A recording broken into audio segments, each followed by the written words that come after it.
야고보서 1장 19절에서 22절 말씀 한 절씩 교독하겠습니다. 내 사랑하는 형제들아 너희가 알지니 사람마다 듣기는 속히 하고 말하기는 더디하며 성내기도 더디하라.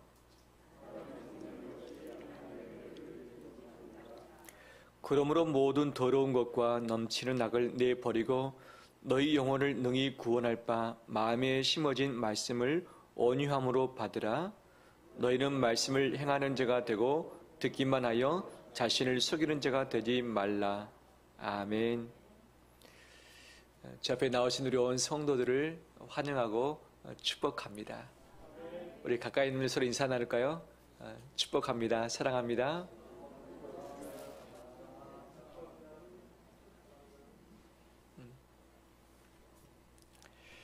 말에는 품격이 있습니다.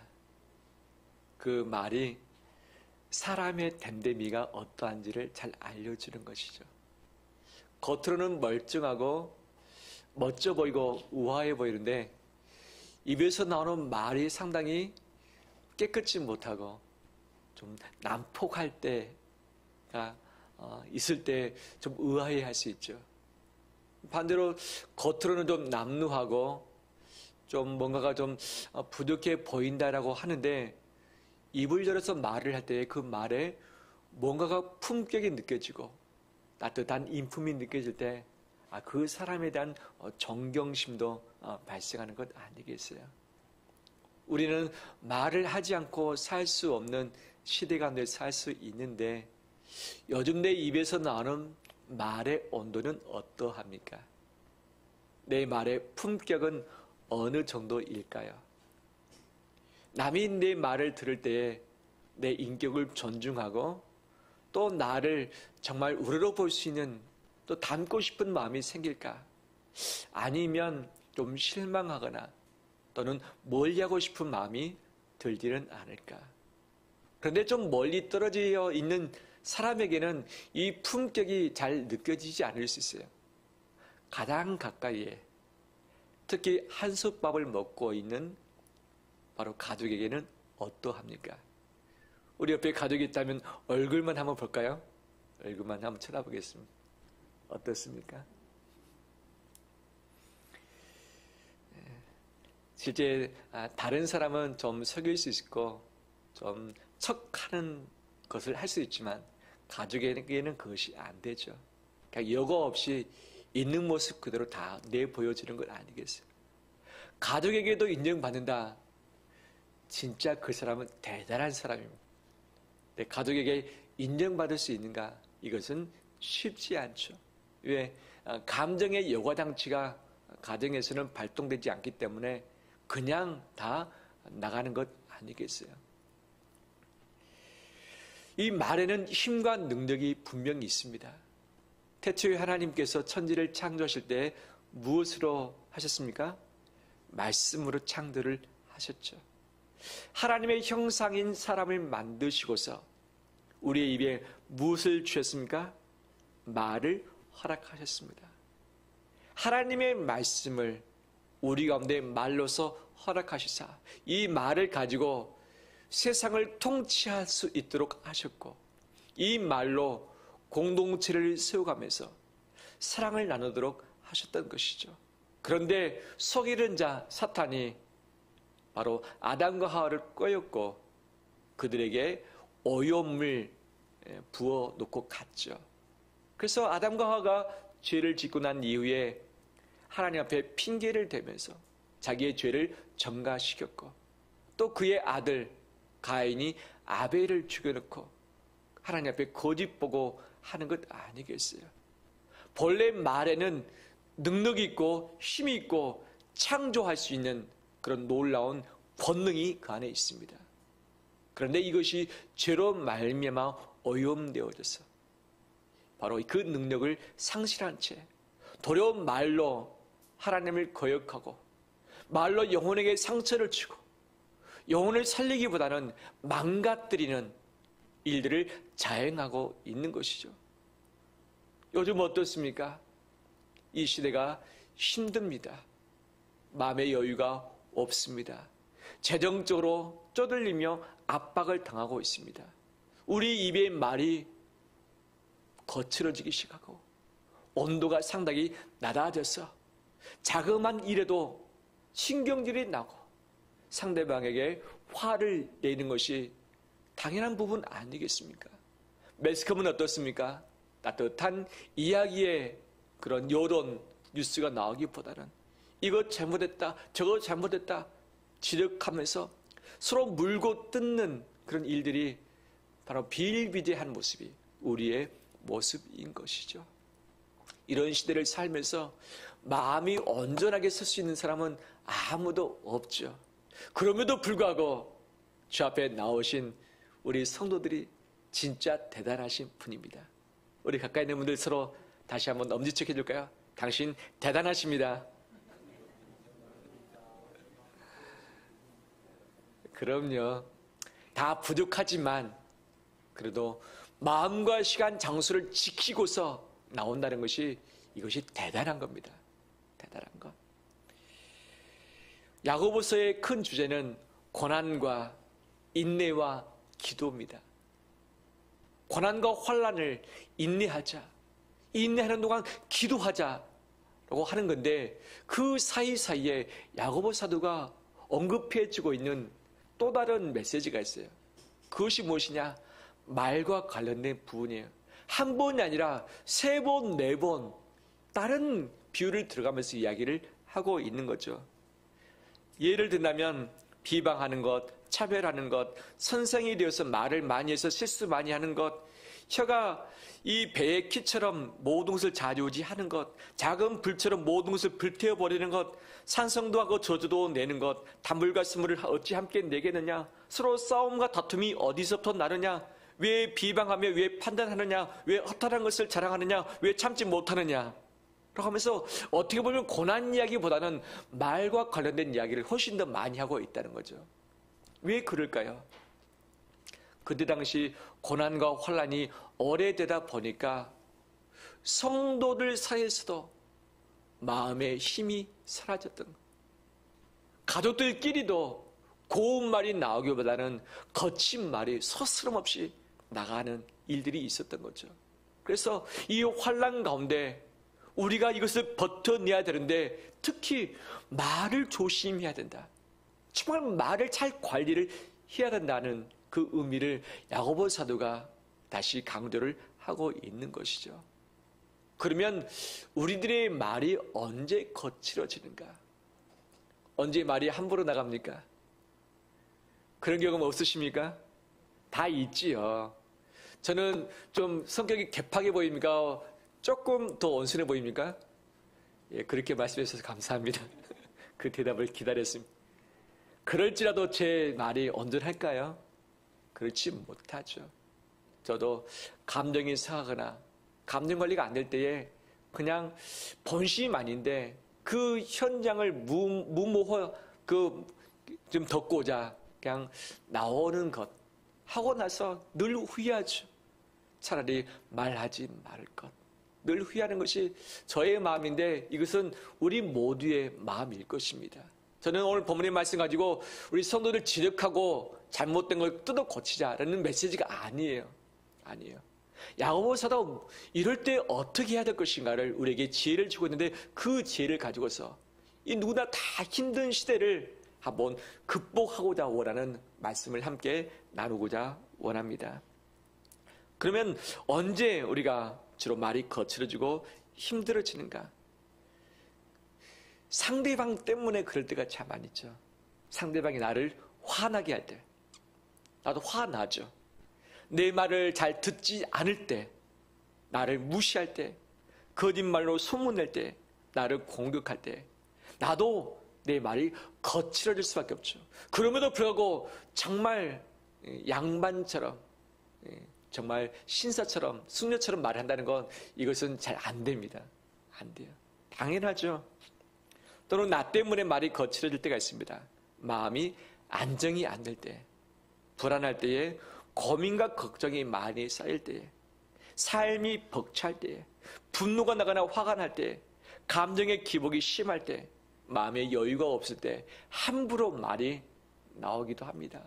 그러면 상대방도 다치고 내 마음도 다치고 서로 미안하고 관계가 깨지고 빨리 풀어야 되는데 안 풀리면 사탄에게 틈을 주어서 또 다른 제2, 제3의 시험거리가 관계 가운데 발생하게 되어지는 것이죠.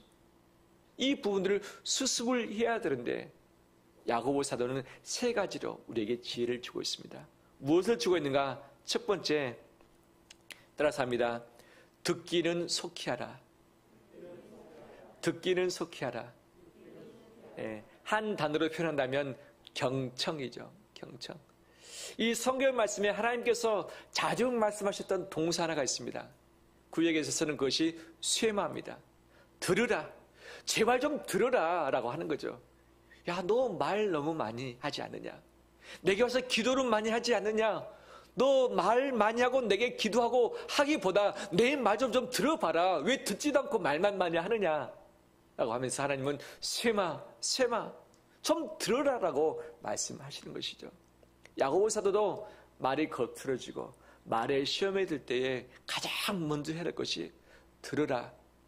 말함으로 말미암아 감정 풀고 말함으로 말미암아 이해를 시키고 말함으로 말미암아서 상대방을 장악하고 말함으로 말미암아서 내 뜻을 이루기보다는 먼저 들으라. 듣기를 속히 하라. 경청하라고 우리에게 요청하고 있습니다. 그러면 경청이 무엇인가? 잘 알고 있는 내용이죠. 경청할 때 놓치지 말아야 할 것은 우리의 시선이죠. 상대방이 말을 할 때에 내 눈으로 상대방의 눈을 보고 얼굴, 입술을 보고 표정을 보고 상대방이 무엇을 말하고자 원하는지 잘 캐치하는 것이 필요하죠. 그 집안에서 일을 하다 보면 자녀들이 말을 합니다. 눈으로 보고서 대화를 합니까? 뒤에 있는 눈으로 보고서 귀로만 듣습니까? 직장에서 일이 많습니다. 서로 대화를 합니다. 나 막 일을 해야 됩니다. 옆에서 말합니다. 처음에는 눈을 향해서 보고서 듣고 하는데 그렇지 않을 때 분주할 때 그냥 귀로는 듣고 눈으로 다른 일을 하는 거죠. 여기서 오해가 발생하죠. 상대방이 느끼기에 나를 무시하는가? 전달이 잘 되지 않기 때문에 놓치는 것들이 있죠. 저 역시 특히 가까운 가족하고 이야기할 때 눈을 잘 안 마주치고 귀로만 듣는 경우가 있어요. 나중에 이야기하다 보면 분명히 들었다고 하는데 기억이 없어요.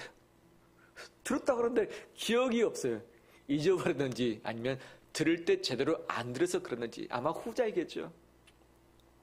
들을 때 눈을 마주쳐서 상대방에게 집중해서 정보를 분산시키지 말고 오로지 모든 것을 다 받는 것. 내 말로 전달하는 것뿐만 아니라 몸짓과 그 다음에 상대방의 표정을 통해서 말하는 것이 더 많은 퍼센트가 있다는 연구 결과도 있지 않습니까? 그래서 경청할 때는 반드시 귀뿐만 아니라 눈을 함께 봐야지만 제대로 들을 수 있다는 거지. 경청의 또 다른 조건이 있죠. 그것은 말을 끊지 말라. 말을 끊지 말라. 이 시대는 분주한 시대, 바쁜 시대입니다. 빨리빨리 말을 하고서 정리하고서 끝내야 되는데 상대방의 말이 길어질 때 내가 뻔히 아는 내용을 상대방이 또 말을 할 때에 내가 다 알았다고 하는데 상대방이 반복해서 말을 할 때에 그 다음에 사변이 너무 많아서 이 결론 부분, 중심 부분만 말하지 왜 이 사족을 많이 말하는가라는 생각이 들 때 말을 끊고서 들어오는 거죠. 여기에서 마음이 상하고 상대방의 말이 내게 또 세게 오면 나도 받아치려고 세게 갈 수밖에 없는 거죠. 잘 듣는다는 것은 상대방의 말을 중간에 끊지 않고 마지막까지 다 들어주는 거예요. 마지막까지 들어야만 상대방의 본심을 아는 거죠. 내가 지레진작 이걸 것이라고 생각하고서 유추하고서 내가 말을 내뱉는과 동시에 커뮤니케이션은 깨져버리고 오해가 사고 말이 더 거칠어질 수밖에 없다. 서로의 말을 들을 때에 말을 끊지 않고 마지막까지 다 잘 들어주는 우리 되길 원합니다. 하나님과 기도할 때도 마찬가지죠. 기도는 듣기도 하고 말씀드리기도 하는데 내 할 말 다 했어요. 하나님이 뭔가를 말씀하고자 싶은데 됐다고 딱 일어서 버리고 귀를 닫아버리는 것 이건 아니죠. 하나님께서도 우리에게 하신 말씀이 기도를 통해서 말씀을 통해서 있는 거죠. 내 하고 싶은 말만 다 해버리고 기도 끝. 이것이 대화가 아니죠. 진정한 대화는 하고 싶은 말이 있지만 상대방이 나에게 무엇을 원하는지 충분히 내가 듣는 것, 이것이 필요한 거죠. 근데 이 듣는 것은 훈련이 필요하고 시간도 필요합니다. 제가 어렸을 때는 교내에서 웅변대가 상당히 유명했습니다. 웅변대. 제가 사생대에 나가면 늘 상을 다 거머댔어요. 그림 그리기, 글쓰기 다 상 받았습니다. 근데 제가 상을 못 받은 부분이 있어요. 어떤 부분일까요? 웅변대에 나가본 적이 있을까요? 나가본 적이 없어요. 제 스스로 말이 좀 어눌하다라는 생각 때문에 학원을 다녔으면 좋겠다는 마음이 있었어요. 부모에게 말해서 학원 좀 보내달라. 말 좀 잘하고 싶기 때문에. 근데 다니지도 않았을 뿐만 아니라 웅변대에 나가본 적이 없습니다. 근데 우리는 말을 하기 위해서 여러 가지 많은 돈을 투자합니다. 훈련도 합니다. 말 잘하는 법을 우리가 배웁니다. 내가 말을 잘 해야지만 싸울 수 있는데 싸움에 있어서 말을 잘 못할 것 같다. 그럼 누구를 부릅니까? 변호사를 부르죠. 말 잘하는, 법을 잘 아는, 나를 대신해서 싸울 수 있는 변호사를 막대한 돈을 주고 사오는 거죠. 요즘에 변호사 비용이 얼마부터 시작합니까? 보통 500이 가장 기본 단위.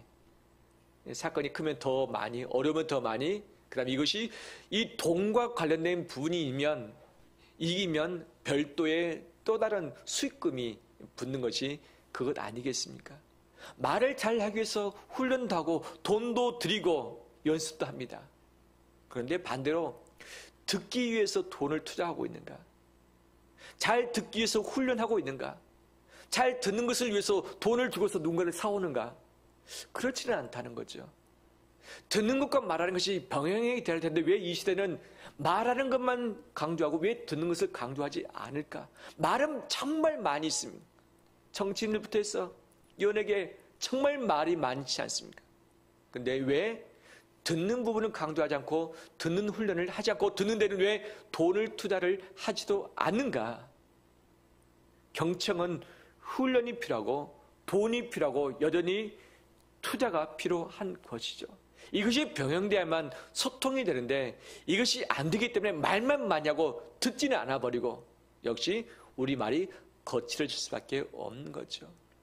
듣기는 속히 하는 우리 되시기를 주의 이름으로 축원합니다. 오늘 주보의 사랑들에 보면 이 관련된 10가지 내용이 간단히 실려 있습니다. 제가 제목만 한번 읽어볼게요.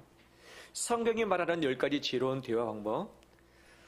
들을 준비하고 상대방의 말을 끝까지 끝내기 전에 대답하지 않는다. 말하기를 더디하고 먼저 생각하며 서둘러 말하지 않는다. 상대가 알아들을 수 있고 받아들일 수 있도록 말한다. 진실을 말하되 언제나 사랑 안에서 말한다. 말다툼을 버리지 않는다. 다투지 않고도 의견을 달리할 수 있다. 화를 내면서 대꾸하지 않는다. 잘못했으면 인정하고 용서를 빈다. 잔소리하지 않는다. 상대를 책망하거나 비판하지 않는다. 누가 말로 공격하거나 비판하거나 책망하면 똑같이 대꾸하지 않는다. 맞는 말이죠. 모릅니까? 아는 내용이죠. 잘 됩니까? 잘 안 돼요. 안 돼요. 말의 훈련도 제대로 받지 못할 뿐만 아니라 듣는 훈련이 잘 되지 않았기 때문에 잘 안 되는 것이죠. 근데 제대로 듣게 되면 오해가 풀리기 시작합니다. 들을 때에 내가 무엇을 말할까? 답을 어떻게 찾지? 막 생각을 하면서 듣는 것, 이 안에 답을 찾을 수 없는 거죠. 그런데 내 전제, 내 대답, 내 변명을 말하지 않는 채 상대가 지금 무엇을 원하고 있고 말하고 있는지를 집중해서 그것을 쏙쏙쏙 내가 받는다면 그 안에 길이 저절로 보이는 겁니다. 이것이 하나님의 지혜인 것이죠. 대화 안에 답이 있다. 대화 안에 길이 있다. 그 대화에 집중하면서 경청할 때에 오해가 풀리고 문제가 풀려지기 시작하고 상대방의 감정의 고리에 이 뭉쳐있던 것들이 풀어질 때에 이제 대화가 직접 되는 것이죠. 상대방도 감정이 상했을 것 아니겠습니까? 내가 충분히 들어주면 그 감정의 고리 싹 풀어지면서 그 다음에 상대방이 어떤 준비가 되느냐? 들을 준비가 됩니다. 들을 준비가. 최고의 셀러리맨, 많이 이 뭔가를 팔았던 자의 특징이 무엇이죠? 말을 많이 하기보다는 상대방에게 말을 많이 들어줘. 무슨 말을 하든 간에 응신해주고 맞장구 쳐주고 눈 맞춰주고 맞다고 해주고 실컷 말하고 나서는 상대방이 어떻게 하느냐? 내가 무엇 해주면 되겠느냐? 당신 물건 사주면 되겠느냐? 이것 해주면 되겠느냐? 내 것을 광고하고 피하라고 설득하고 보다는 상대방의 마음을 다 들어줄 때에 그 다음에 상대방은 내 말을 자연스레 들어줄 수밖에 없다. 이것이 셀러리의 바로 원칙 중에 하나라고 우리는 알고 있죠. 충분히 들어줄 때 오해가 풀리고 그 안에 답이 있고 그 다음에 이 마음이 교감하면서 내가 그 다음에 말을 해도 상대방이 내 말을 들어주는 것이죠. 이것이 바로 경청의 힘 아니겠습니까? 야고보 사도가 이것을 가장 먼저 우리에게 강조를 하고 있습니다. 두 번째, 같이 따라서 할까요? 말하기를 더디하고 성내기도 더디하라. 예, 말하기도 성내기도 더디하라. 말이 얼마나 빠릅니까? 얼마나 빠릅니까? 성내는 것 얼마나 빠릅니까? 이것을 필터에 한번 걸려야 되는데 거르지 않고 내뱉는 것이 문제인 것이죠. 그런데 왜 내 말은 빠르고 왜 성내는 것을 잘할까? 오늘 참아야지. 잔소리 안 해야지. 지적 안 해야지. 화 안 내야지. 그런데 그 상황이 되면 그 사람 보면 똑같이 반복하고 있는 우리 자신을 발견할 수 있을 것입니다. 이때 기억해야 할 것은 무엇이냐? 왜 내가 화가 나지? 왜 내가 분노가 나지? 왜 말이 거칠어지지? 그 이유를 우리는 보통 상대방 안에서 찾기를 원합니다. 그런데 상대방 안에 찾기보다는 내 안에서 그것을 찾아낼 때에 이것이 조절이 되는 것이죠. 너 때문에 내가 화내는 거야. 너 태도 보니까 나도 이렇게 나갈 수밖에 없어. 너가 말투 바꾸고 너 태도 바꾸면 나도 바꿀 거야. 너가 내 마음을 이렇게 쑤셔놨기 때문에 나도 이 정도 하는 것은 마땅한 것 아니냐. 라고 하면서 상대방에게 원인을 찾고서 상대방의 원인을 없애면 나도 바꾸겠다. 나도 화 안 내겠다. 너가 잘하면 나는 화낼 필요가 없다. 이것 가지고 싸우는 건 싸움이 풀리지가 않죠. 내가 왜 화가 나는지 내 마음속 깊이에서 그 부분의 뿌리를 찾아내는 것이죠. 내가 무시당한 듯한 느낌이 들었나? 그러면 그 말을 들었을 때 왜 내가 무시당한다고 하는 생각이 들까? 내 자존심이 상한다는 느낌이 들었는데 왜 내가 이 말을 들었을 때 왜 내 자존심이 상할까? 다른 사람은 안 그럴 텐데 왜 나는 이 부분에 민감할까? 그러면서 내 안에서 그 이유를 찾아야지. 근데 대부분의 이유가 뭐냐면 과거에 내가 받았던 내 마음의 상처, 오랫동안 그 분위기 가운데 젖어들어서 상대방을 믿지 못한 불신 때문에 지금 이 부분을 허용해주면 상대방이 더 큰 것으로 내게 손해를 끼칠 것 같은 그런 상상력이 발동될 때에 바로 내 자신을 저하지 못하고 화를 내는 것 아니겠습니까? 화를 내게 되는 그 이유를 내 안에서 찾아낼 때에 내 마음이 바뀌기 시작을 하는 것이죠. 그래서 이 화의 이유를 뿌리를 뽑을 때에 화내는 것을 더디할 수 있는 것이죠. 문제의 원인을 너에게서 찾기보다 내 안에서 찾는다면 그 어떤 말을 듣든지 간에 그 부분들을 내 마음으로 품어낼 수 있는 것이죠. 그럼에도 불구하고 도저히 내 감정이 주치가 않는다. 자존심 상하겠다. 열불 나겠다. 이때 야고보 사도가 한 가지 방책을 말합니다. 무엇인가? 26절 말씀 3장 3절에 보면 내 입에 무엇을 물리라? 재갈을 물리라. 재갈이 뭐죠? 이 자갈 돌을 입속에 넣으라는 의미가 아니고 이 재갈이 마스크죠. 짐승에 쓰는 망 아니겠습니까? 지금 다들 마스크 쓰고 계시죠? 어떤 분은 이렇게 말씀하시더라고요. 왜 하나님이 우리 입술에 마스크를 씌우셨을까? 하도 말만 하고 듣지 않으니까 말 좀 그만 좀 하라고. 마스크를 씌워놓지 않았을까라고 하는 거죠. 일리가 있죠. 일리가 있죠. 너무 말을 많이 하다 보니까 말 좀 그만 좀 해라 라고 하는 부분이죠. 내 감정이 다스려지지 않을 때, 도리 이해가 되지 않을 때 내 감정을 추스를 수 있는 바로 그 마음의 시간의 여유를 갖기 위해서 내 입에 마스크를 씌워놓는 것도 하나의 방법이다. 그런데 침묵 그 자체가 좋은 것만은 아니죠. 또는 침묵 가지고 상대방을 공격하는 경우도 있습니다. 내가 말하지 않으므로 상대방에게 불안감을 조성한 거죠. 상대방의 마음을 상하게 하는 것이죠. 내가 당신을 무시한다고 하는 이 메시지를 계속 주어서 상대방을 코너로 몰게 하고 결국 상대방이 두 손 두 발 들고 내게 머리 숙일 때까지 입을 닫아버리는 것, 이것은 폭력입니다. 침묵의 폭력이죠. 이것은 하나님이 원치 않은 부분이죠. 내 마음의 감정을 다스리고 나 자신의 삶을 돌아보기 위해서 침묵하는 것은 필요하지만 이것을 공격 무기로 삼는 것은 이것은 하나님이 원치 않은 부분입니다. 아무튼 말이 거칠어질 때에 말하기를 더디하고 성내기를 더디하고 왜 화를 내는지를 확인하는 것이 필요하는 것을 우리에게 말씀하고 계십니다. 마지막 세 번째입니다. 따라서 합니다. 내버리고 받으라. 예. 모든 더러운 것과 넘치는 악을 내버리라. 아포티템이라는 단어인데 늦추다, 제거하다, 버리다, 벗어버리다, 포기하다, 그 다음에 멀리 두다, 내던지다. 예수님이 말씀하셨을 때 너의 입에 말이 어디서부터 나오느냐? 너희 속에 마음이 가득한 것이 밖으로 나오는 것 아니겠느냐? 너희 말이 왜 이렇게 거짓이냐? 왜 이렇게 말이 속되느냐? 바로 그것은 너의 마음에 그 악한 것이 가득했기 때문에 이것이 나오는 것이다. 우리 마음이 거칠어졌다는 것은 내 안에 하나님이 기뻐하시는 것 외에 다른 것들이 가득했다는 거죠. 마음의 아픔의 찌꺼기, 그 다음에 불신들, 미움들, 증오, 용서하지 못한 것, 힘든 것, 이것들이 마음에 쌓이다 보니까 밖으로 용수철처럼 그냥 튀쳐나오는, 화산이 폭발하는 것처럼 튀쳐나와버리는 것이죠. 바로 야고보 사도가 이걸 말합니다.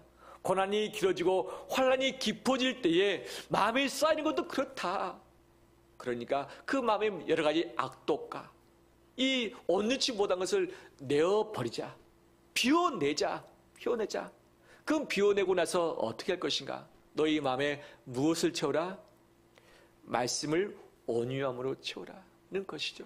말씀을 온유함으로 채우라. 그러면 그 말씀의 힘이 바로 능력과 힘이 돼서 우리 입 밖으로 나가서 상대방을 살리고 공동체를 보호하는 것 아니겠느냐라고 하시는 말씀인 것이죠. 마음속에 상처와 악함과 시기와 비방과 이 모든 다툼들을 다 내던져 버리길 원합니다. 특히 용서가 필요합니다.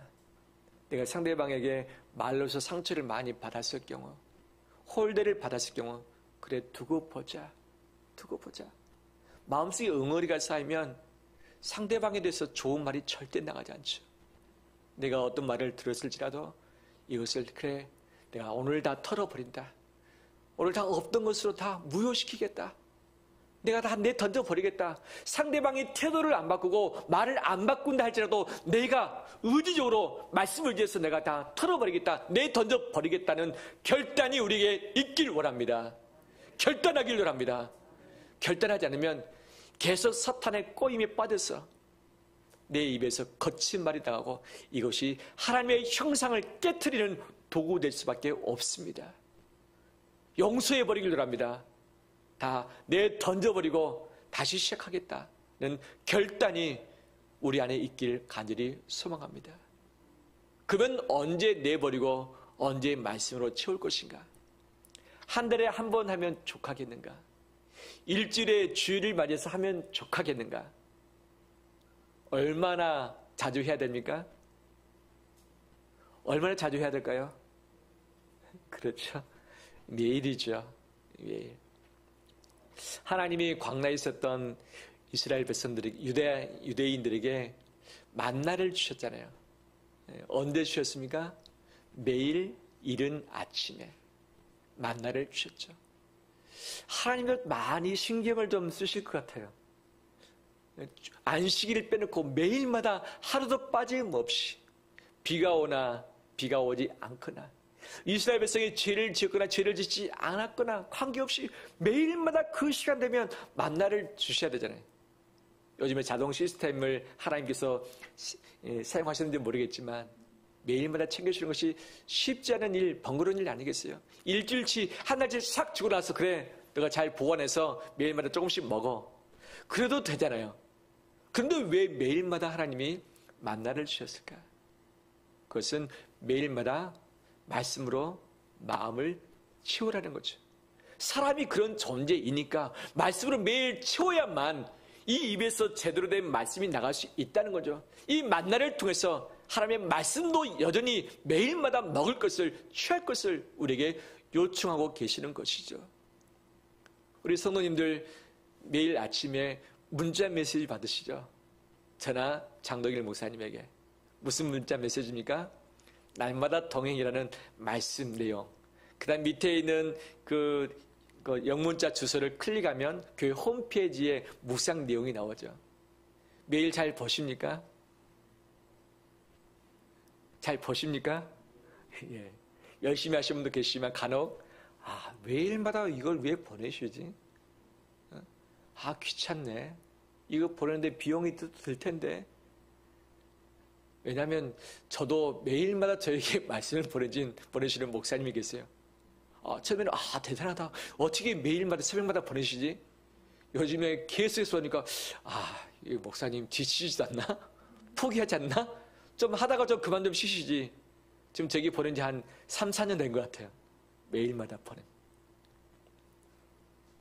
저도 보내면서 우리 성도들도 같은 마음이겠지 라는 마음도 듭니다. 하지만 하나님의 말씀은 매일마다 먹고 채워야만 내 말이 관리되어지고 마음이 관리될 수 있기 때문에 그렇습니다. 말씀 문자 보내는 것, 이것은 어려운 일은 아닙니다. 하지만 시간을 확인하고서 문자를 보내는데 한번 딱 클릭하면 다 가면 좋잖아요. 컴퓨터로 그 앱으로 보내면 좀 손쉬울 수 있습니다. 한번 클릭하면 다 갑니다. 그런데 이것은 별도의 비용이 발생하죠. 보통 일반 휴대폰의 문자는 하루에 몇 통이 기본입니까? 150통이 기본이죠. 500통까지는 보낼 수 있어요. 근데 이 500통까지 보내는 것은 한 달에 10번만 허용되는, 이것이 넘으면 추가 비용을 내게 되는, 추가 비용 없이 어떻게 보낼 수 있을 것인가? 하루에 150통 이내에 맞춰서 보내는 것이고, 또 넘게 되면 한 달에 10번 넘지 않기 위해서 애를 쓰는 거죠. 그래서 서로 교육자들이 나눠가지고 예배 메시지를 보내는 것 아니겠어요? 예배 유튜브 영상 시청하십시오. 이 모든 것 다 그 안에 있는 것 아니겠어요? 그냥 광고 한 번 하면 한 달 동안, 일주일 동안 매일마다 그냥 한 건에 보내지 왜 그러는가? 우리 마음이 하나님이 매일마다 말씀을 받도록 창조해 놓으셨기 때문에 바로 그것에 따라서 그렇게 하는 거죠. 날마다 묵상 보내는 거 그냥 대충 보내는 거 아니죠. 최소한 그 말씀 내용을 묵상하고 준비하고 글로 다듬고 이것을 그래도 좀 잘 읽을 수 있도록 디자인화하는 건데 최소 1시간 아니면 1시간 반 정도 소요가 됩니다. 매일마다 이것을 하는 거죠. 힘들는가? 이 자체가 힘들다기보다는 매일마다 반복돼서 계속해야 되는 이것이 좀 지칠 수 있고 힘들 수 있는 거죠. 몸이 힘들고 피곤할 때 아침에 좀 더 정신없이 잠을 잘 수밖에 없는 상황일 때 이것을 놓치면 안 되잖아요. 이 준비를 그날 하면 되는가? 그 전날 미리 다 해놔야지. 이것이 하나님 아버지의 마음 아니겠는가? 우리의 마음을 비우고 마음을 말씀으로 채워야만 내 마음이 관리되어지고 이 마음 안에 채워진 이것이 밖으로 나와서 내 말이 은혜를 끼치게 하는 것이죠. 그 말씀을 정말 묵상하면서 내 영혼이 먹고 섭취하는 우리 삶 되길 간절히 축원합니다. 말씀 마무리합니다. 누구든지 말이 거칠어질 때가 있습니다. 실수하고 깨어질 때가 있죠. 또 하고 나서 후회할 때가 참 많이 있습니다.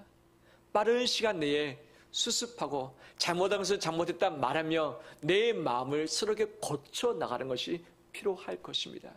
말이 거칠어졌다는 것은 은혜가 떨어졌다는 의미죠. 은혜로 채울 때가 지났다는 의미인 것이죠. 그래서 말이 거칠어지고 함부로 나갈 때마다 내 입을 단속하면서 은혜로 채우고 비울 것은 비우면서 새롭게 함으로 말미암아서 이 어려운 시대에 말로서 가족을 살려내며 이 시대의 영혼들을 살려내면서 그리스도의 사랑을 발휘하는 우리 되시기를 주의 이름으로 축원합니다.